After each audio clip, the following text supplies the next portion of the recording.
Ma'am, can you tell us the two cheapest things here? Not your favorite dish, not today's special, the cheapest. I recognize that tone, that careful embarrassment. They ordered water, no drinks, no dessert. They ate quickly, quietly, as if they didn't want to take up space. When they asked for the bill, I walked to the counter and stared at the receipt. $28.47.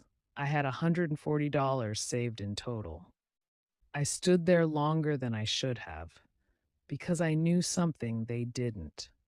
I knew exactly what it felt like to choose between eating and surviving. Before I could change my mind, I pulled out my wallet. I paid their bill. Then I wrote on a small piece of paper, I paid your bill out of my own pocket. It's a $100 gift from me. Thank you for coming. Sarah.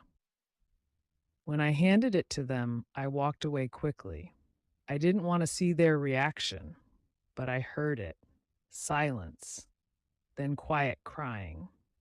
That night, my friend was upset with me. You're struggling too, Sarah. Why would you do that? Maybe she was right.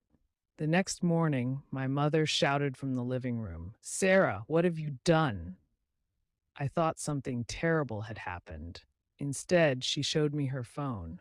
The couple had posted my note on Facebook. By noon, my phone would not stop buzzing messages, news reporters, radio stations. Within 24 hours, I was invited onto one of the biggest television shows in America. I sat under bright lights, nervous and shaking. The host smiled and said, We heard you've been saving for a washing machine. And then they rolled one onto the stage. Brand new. I broke down in tears. They gave me $10,000 in cash, a $5,000 gift certificate, appliances, and letters started arriving from strangers all over the country.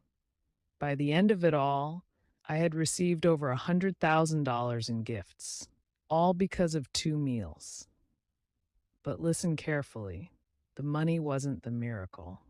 The miracle was realizing that even when you feel like you have nothing, you still have something powerful. Kindness. I didn't give because I had extra.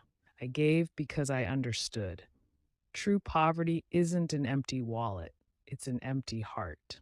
And if you remember anything from this old woman's story, let it be this. The smallest act of kindness can echo louder than you ever imagine. Watch out for part 2.